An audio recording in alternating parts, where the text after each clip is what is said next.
24시간 불이 꺼지지 않는 나라. 감당할 수 있겠니? These are the headlines that we're following at this hour. Following Iran's retaliatory strike against Israel over the weekend, Israel is considering a counterattack as soon as this Monday. But the U.S. says it'll not support any offensive action against Iran. President Yoon will deliver a live address tomorrow at a cabinet meeting on how to reform his administration after the main opposition Democratic Party won last week's general election by a landslide. The Biden administration announces a plan to grant South Korean tech giant Samsung Electronics up to $6.4 billion of subsidy to help fund the building of new chip factories in Texas.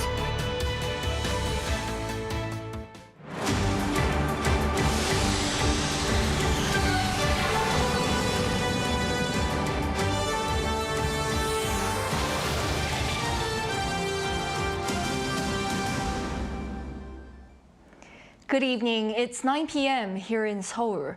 Thank you for joining us on Arirang News. We start with growing fears of a widespread war in the Middle East.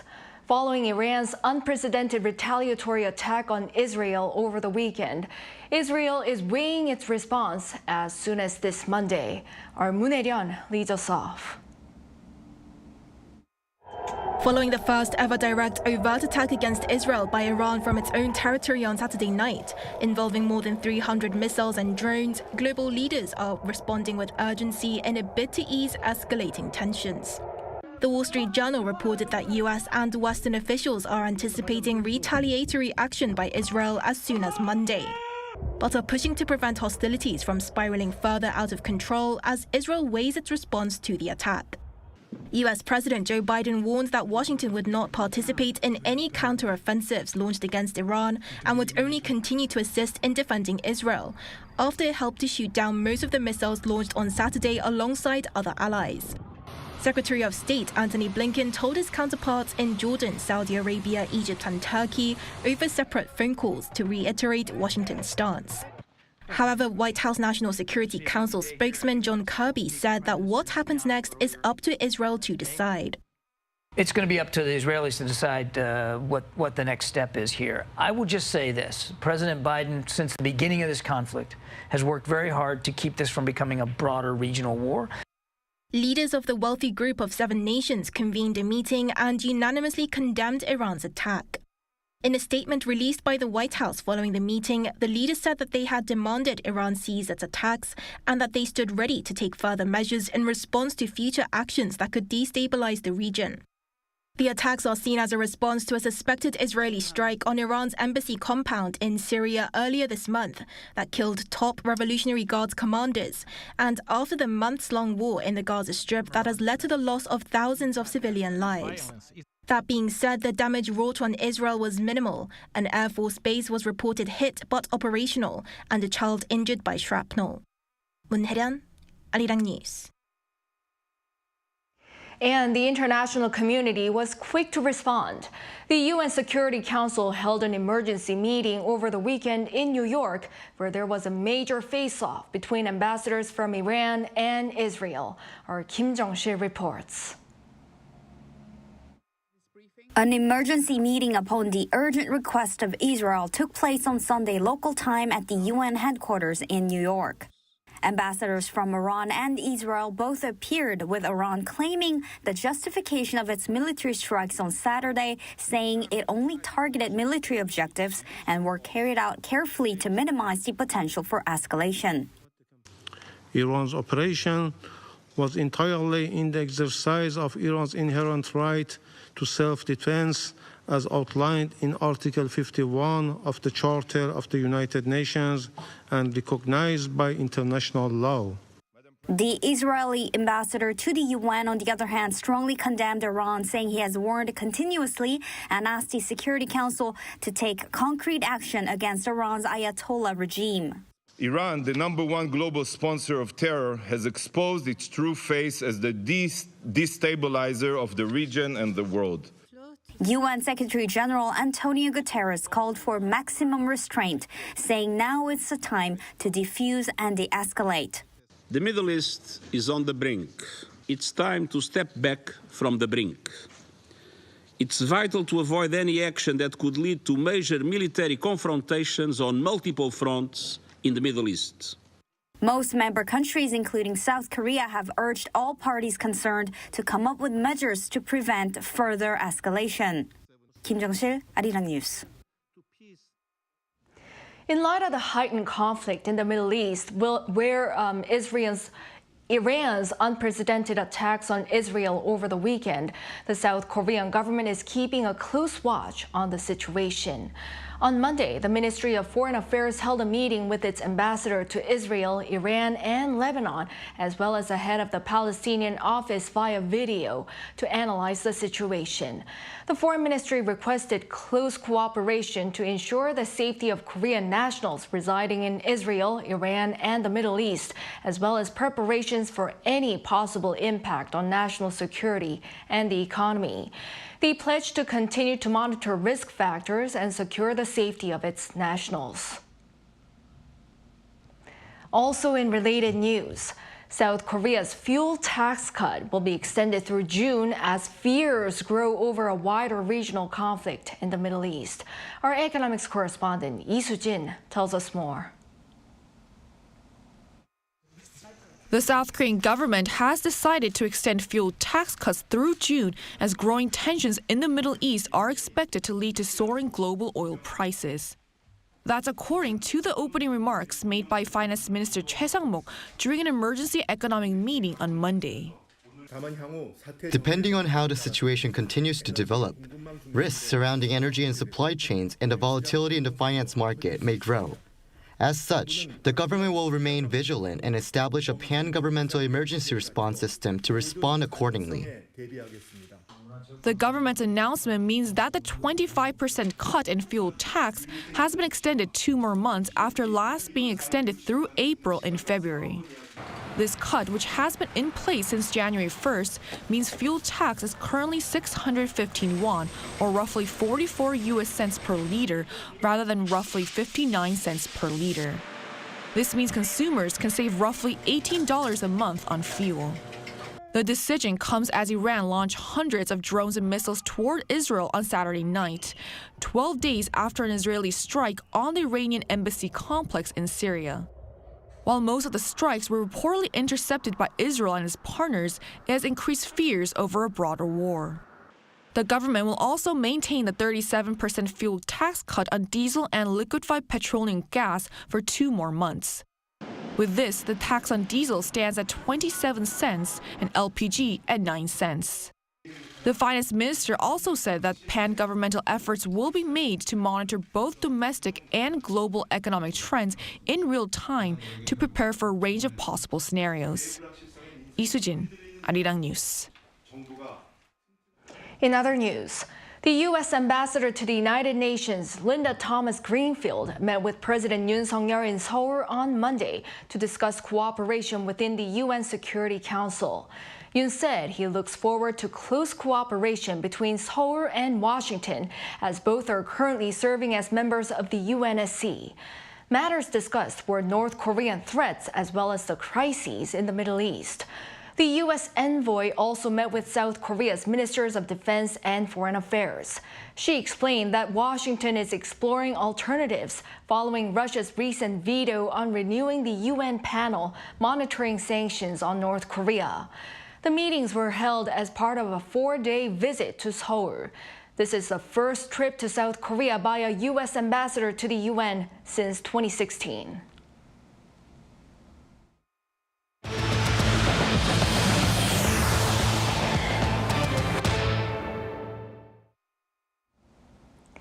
Following the crushing defeat of the ruling party at last week's general election, President Yoon will make a live address during a cabinet meeting tomorrow to set out how his administration will undergo reform.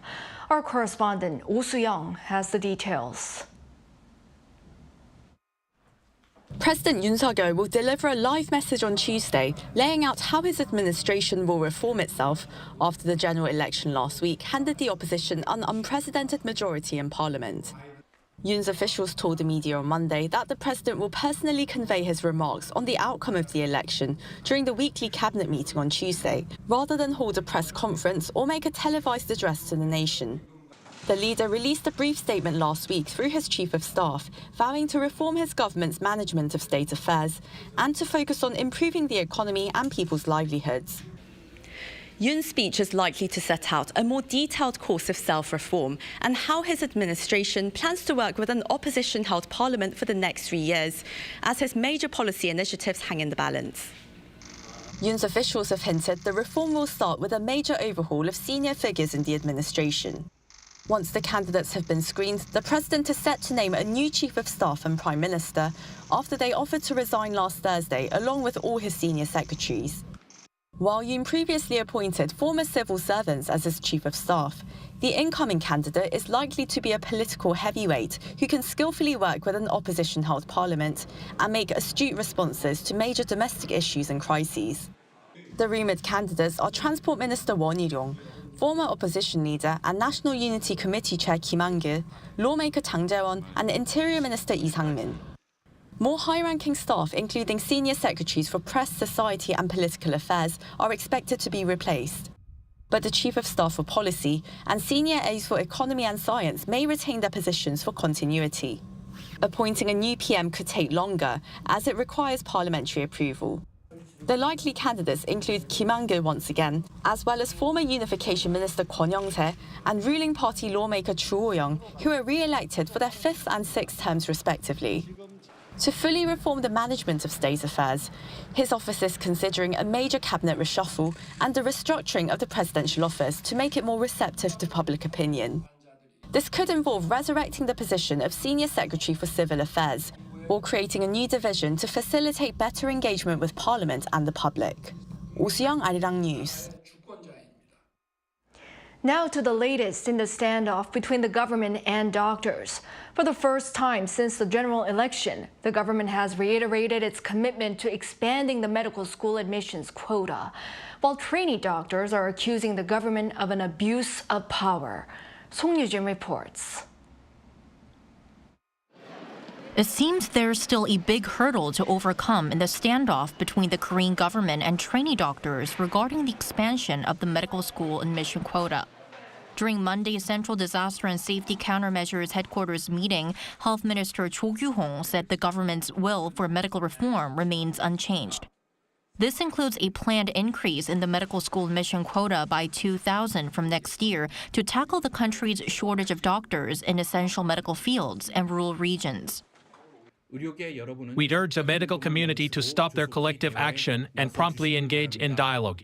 We have a tight timeline, considering the college admission schedule for 2025. The college admission guidelines for the 2025 academic year will be finalized next month, including the medical school quota. Making changes to the quota after that will be impossible.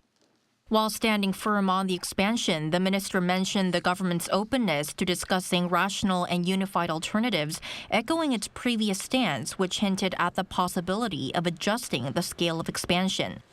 However, trainee doctors remain strongly opposed to the expansion. 1,360 trainee doctors who have submitted their resignation letters announced on Monday that they would file a complaint against Minister Cho and Second Vice Health Minister Bang Min-soo with the Corruption Investigation Office for high-ranking officials for alleged abuse of power and obstruction of the exercise of rights.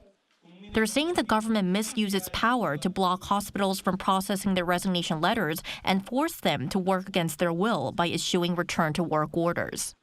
One of the 7 requests trainee doctors made to the government to return to work in February was the complete removal of the expansion plan. Song Yu-jin, Arirang News. Shifting gears to trade. South Korea's tech exports expanded for the 5th month in a row in March, driven by a recovery in the semiconductor sector. Shin Se-byuk has the latest numbers.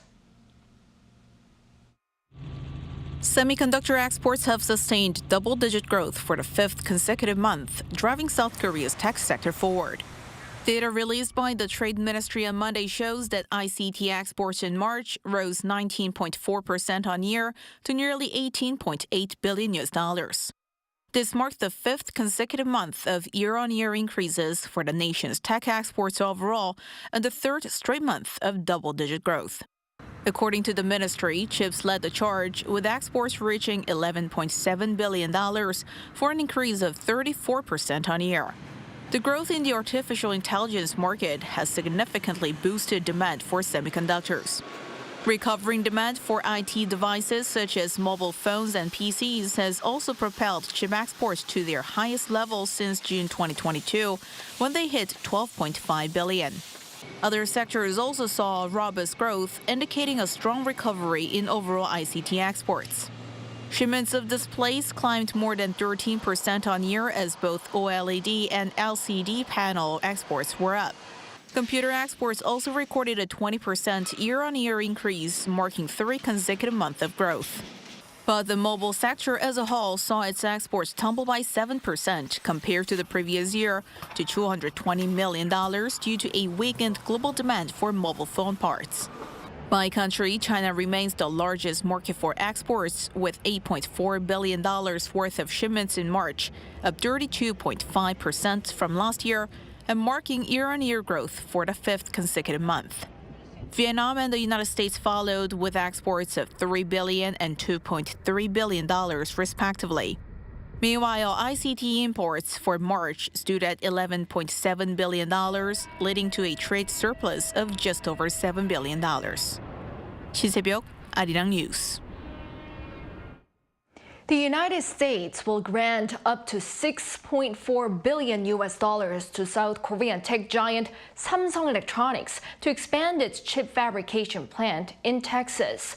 On Monday, the U.S. Department of Commerce confirmed that the funding from the CHIPS and Science Act will support the production of some of the most powerful chips in the world and more than double Samsung's original investment in the Texas semiconductor facility. In terms of value, this is the third largest grant awarded to a chip firm, coming in behind U.S. firm Intel and Taiwan's TSMC. The White House also released a statement from U.S. President Joe Biden saying that this is another example of how the U.S. ROK alliance is creating opportunity. Samsung Electronics topped the global smartphone market once again in the first quarter of this year, mainly due to good sales performance in its recent Galaxy S24 series. According to market research firm IDC on Monday, Samsung accounted for more than 20% of the total market share, with over 60 million mobile phone shipments in the first quarter.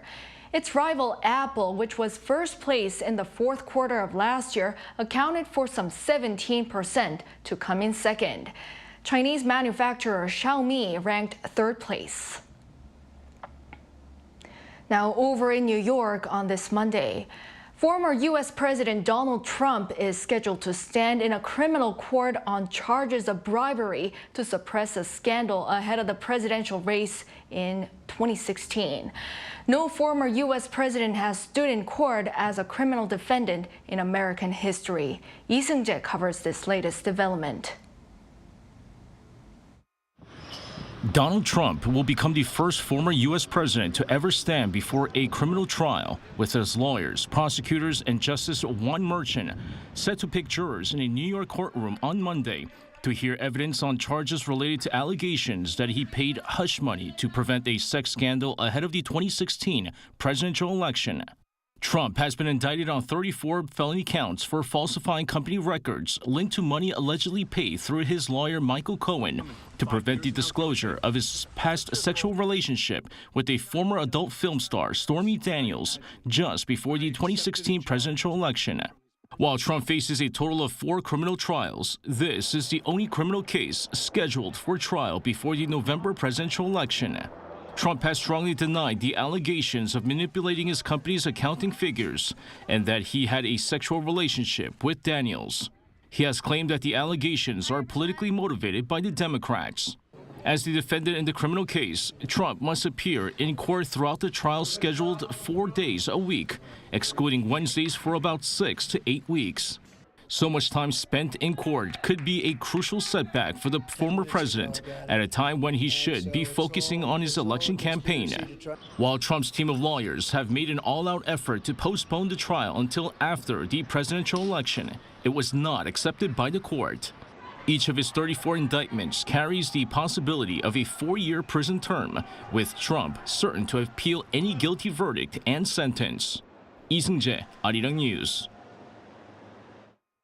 In entertainment, the Netflix comedy drama Beef has won the 2024 Writers Guild Award in the limited series category. Korean-American director Lee Seung-jin was awarded for his contributions to the screenplay. The 76th annual ceremony was held simultaneously in New York and Los Angeles on Sunday, honoring outstanding writing across various media platforms, including film and television. Beef has now swept 3 of the major 4 Guild Awards in Hollywood this year. It won a Producers Guild of America award, while lead actors Ali Wong and Korean-born American actor Steven Yeun dominated the Screen Actors Guild Awards for their outstanding performance in their respective categories.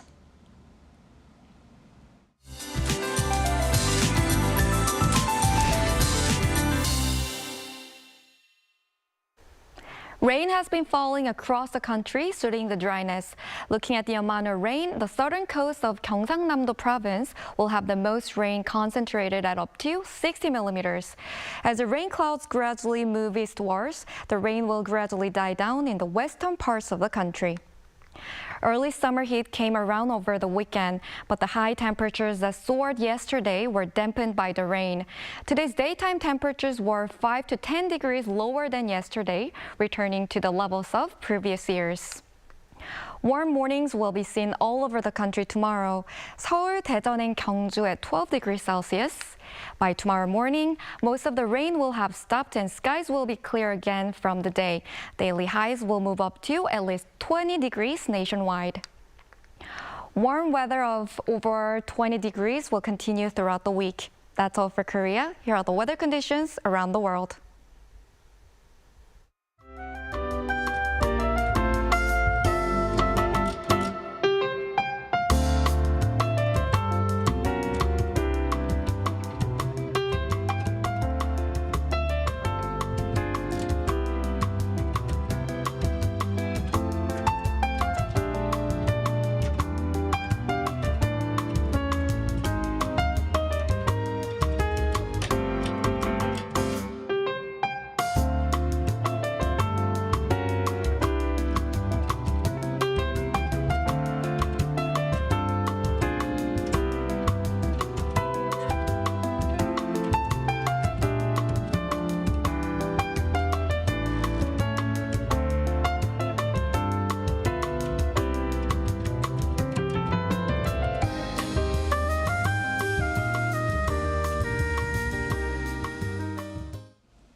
Well, that is all for this newscast. Thank you for watching.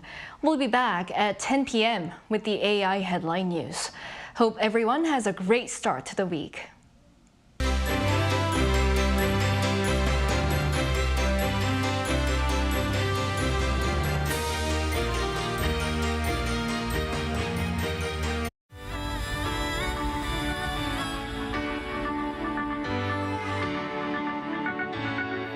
Completely new